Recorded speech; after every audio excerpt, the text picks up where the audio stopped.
Good morning বন্ধুরা। আজ ছিল সোমবার, তো আজকে তোমাদের সাথে একটু অন্যরকম ব্লগ শেয়ার করব। তো চলো, তো আজকে আমরা আমাদের উপরে যে রুমগুলো রেডি হয়েছে সেই রুমগুলো পরিষ্কার করে দেখাবো। তো রুমগুলো নতুনই রুম, এখন ইউজ করা হয়নি। তো মিস্ত্রি কাজ করেছে, তো এদিককার জিনিস ওদিক করে রাখা আছে। তো আমাদের বাড়ি নতুন গেস্ট আসছে, এর জন্য আমাদের রুমগুলো তাড়াতাড়ি পরিষ্কার করতে হবে। তো দেখো, আমরা তিনজন মিলে লেগে গেছি, আমি, আমার শাশুড়ি আর আমার শ্বশুর, তিনজন মিলে আমরা এই রুমগুলোকে পুরো আজকে ক্লিন করব। তো সেটাই তোমাদের সাথে শেয়ার করছি। তো চলো, দেখো প্রথমেই এই আলমারিটাকে এখান থেকে সরাতে হবে। তার জন্য আলমারির ভিতরে যে যাবতীয় আবর্জনা আছে সব বের করছি এক এক করে। এরপর আলমারিটাকে আমরা নিয়ে যাব অন্য একটা রুমে, কেন এই রুমে আসবে নতুন এক গেস্ট বলতে উপরের রুমটা আমরা রেন্টে দেব। তো রেন্টের জন্য লোক চলে এসছে। তো এত শর্ট টাইমে আমরা কাউকে পাইনি রুমটা পরিষ্কার করার জন্য, তো আমরা তিনজন মিলে লেগে গেছি। তো আলমারিটাকে ঠেলে অন্য একটা রুমে রেখে দিয়ে আসলাম।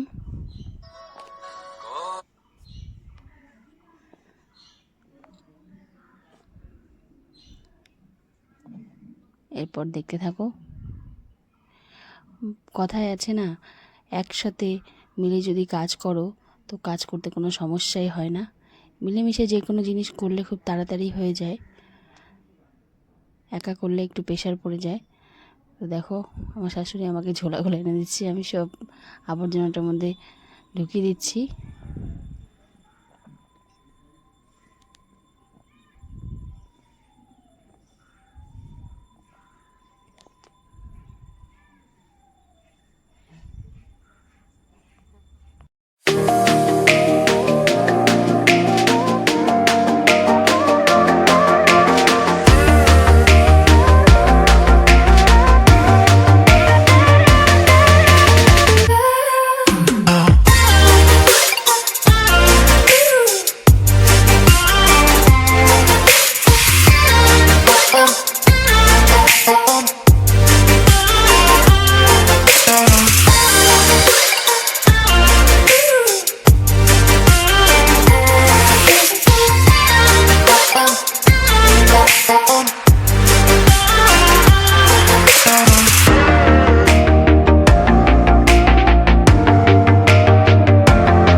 তোমরা তো দেখলেই, পাইপ মিস্ত্রি এসেছিলো, কেন সিঙ্কের কাজ একটু বাকি ছিল, তো এসে করে দিয়ে গেল।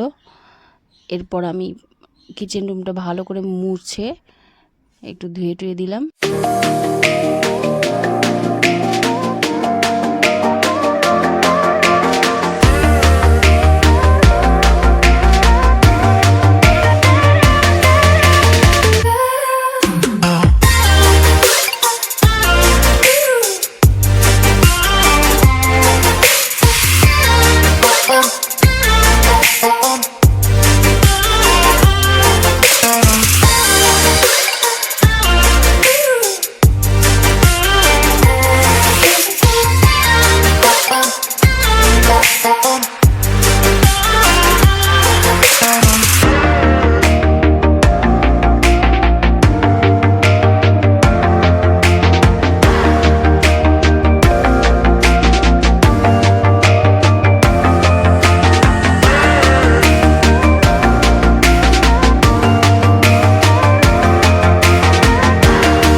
ফাইনালি আমি তোমাদের ঘরের লুকগুলো দেখাচ্ছি।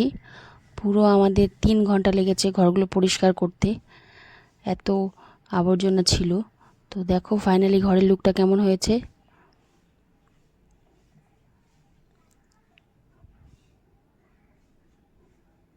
তোমরা জানিও। পুরো ভিডিওটা দেখে কিন্তু লাইক আর কমেন্ট করতে ভুলো না বন্ধুরা। Okay bye.